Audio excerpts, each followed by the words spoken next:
The IRS issued a news alert to Americans last month, warning us that tax refunds for 2023 may be smaller than what we're expecting. Departing House Speaker Nancy Pelosi uses taxpayer dollars to boost the pay for House staff members. Debit cards valued up to $1,050 are being issued to residents in one state through January 14th, and parents across the country are justifiably panicking over yet another supply chain shortage, this time in children's pain medicine.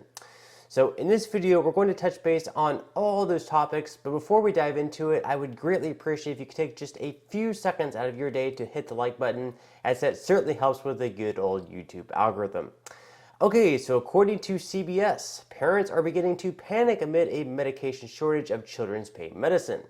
Apparently, this is due to a spike in RSV, the flu, and COVID, something also called the tripledemic, and this is also causing some drugstores such as CVS to limit purchase of these products. I had to go to 4 different stores. It took Megan Shanehair a whole day to find medicine for her 19-month-old daughter when her fever spiked. I had myself looking in, my husband was checking in, we had our pastor looking in, both my parents, my siblings, and nobody could find anything. She thinks her daughter has the flu, just one of the viruses overwhelming doctors. We never had such an amount of people getting sick at the same time. Shanehair is just one of many parents panicking over a run on children's pain relief medicine at drugstores. There's nothing on the shelves. It's just so ridiculous how difficult it's been just to get children's Tylenol. If you see some Tylenol or ibuprofen, you better grab it. Is there any end in sight? No, we don't know. It is a shortage. It's a national shortage. It's not just our pharmacy. Now, back in November, one of Biden's top advisors said the good news around the medication shortages is, get this, is that there are plenty of vaccines for the flu and COVID. So I guess that's great. Ask about this shortage of amoxicillin and even ibuprofen in some places. Yeah. What do they do about that? Yeah, this is, we have some broader supply chain issues with our medications that we've had for decades. I have seen this as a practicing clinician. I often, when I walk into the hospital, find some normal medicine that I'm used to using not available. We have got to continue working on that. We've made a lot of strides in this administration, but our work here is not done. So we have got to continue making sure that these medicines are available. I will tell you, the good news is plenty of vaccines for flu and COVID, plenty of treatments for flu and COVID. Those are still out there. We have plenty of those, but we've got to work on the other things. Meanwhile, President Biden is enjoying yet another vacation to close out his year in the Virgin Islands through January 2nd. So even though a lot of Americans are struggling to put food on their table, I guess we can be happy that at least one American is thriving in today's economy.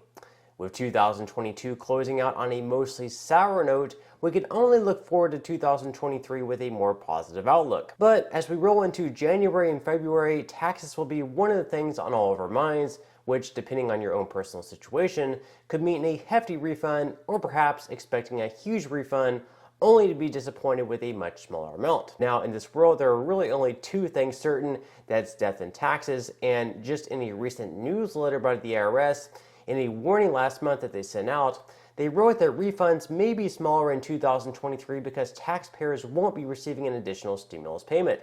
Additionally, they write taxpayers who don't itemize and take the standard deduction instead won't be able to deduct their charitable contributions. They also caution taxpayers to not rely on receiving the refunds by a certain date, so not to go out and make a large purchase expecting to pay it off with your refund, because they won't be able to issue any refunds for people claiming the earned income tax credit or the child tax credit before the middle of February. And just like in previous years, for some people it's taken a long period of time, and they also said that some returns may require additional review and may take longer, so this could be especially daunting news for some Americans, especially who in the past have experienced waiting several months to receive their refund.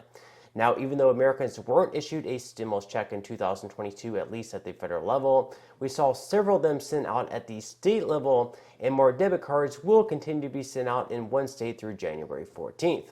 So for those of you who live in the state of California, debit cards valued up to $1,050 or $350 per person will be going out to those of you if you're eligible, and as long as you haven't already received your payment. The reason for receiving a debit card instead of a direct deposit is that some people filed a 2020 tax return, but since, for whatever reason, changed their bank account, so those people will actually be receiving one of these cards instead. So definitely be on the lookout for those, and once again, that is going to be $350 per person. If you're a joint filer, if you're married, of course, you're going to be receiving double that at $700, and then if you have any dependents, any kids, you'll be receiving an additional $350. Now that's not per child, it's going to be capped at one child, one dependent. So the most you can receive here is $1,050. So if you are a joint filer with at least one child, again, it doesn't matter how many children you have, that is going to be capped at $350 for your dependent. And of course, there are also salary caps here. So if you make a ton of money,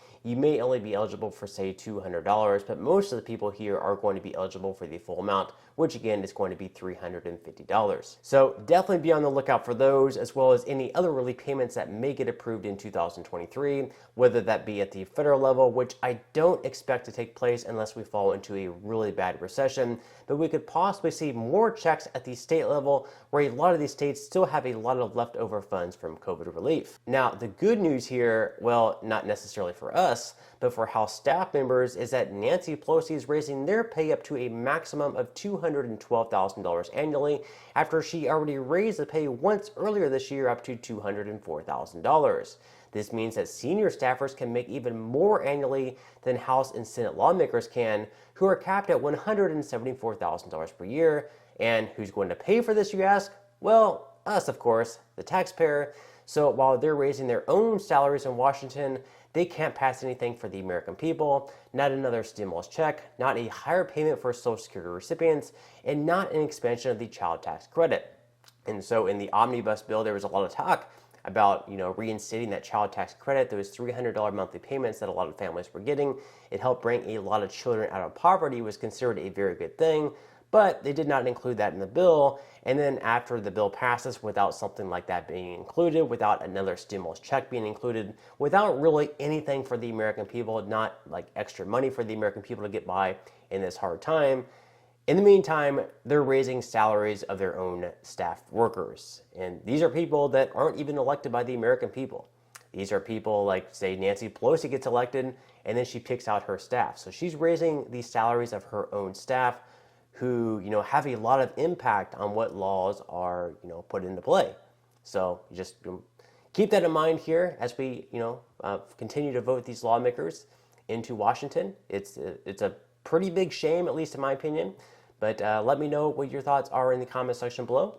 What do you think about them really not doing anything for the American people, not raising benefits, not expanding benefits for people on Social Security, when inflation is very high, but they're not really receiving much as far, even though they're receiving a cost of living adjustment each and every year, the cost of living adjustment is not keeping up with how high inflation actually is. Parents are not receiving, any extra help for their children. They're not receiving any type of child tax credit. There could be a lot of help for the American people, but they're not really helping American citizens. They're really just, padding their own wallets even more. So again, while they pad their own pockets and make themselves wealthier each and every year, the Americans who vote for them in office don't even receive a single dime. So to me, that is quite frankly just a shame. Now, with that said, before I wrap up today's video, this is not going to make you rich. It's not going to turn you into a Nancy Pelosi investor by any means. But if you would like to receive up to 12 free stocks and $5 worth of Bitcoin, in the comment section below, I will be leaving a link where you can receive just that for my partner in Webull.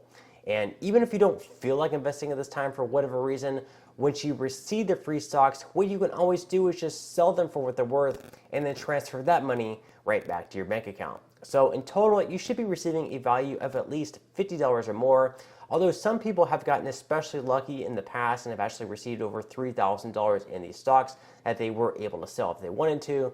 So really, you can think of this as just some free extra money with just a few minutes of work.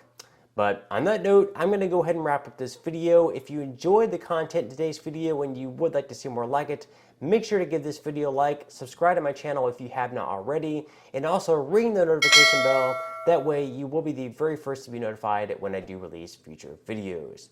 And until next time, I hope you guys are all safe if you do decide to go out tonight. You have a good time and bring in the new year with great people, your family, friends, or whoever you're going to be spending this day with.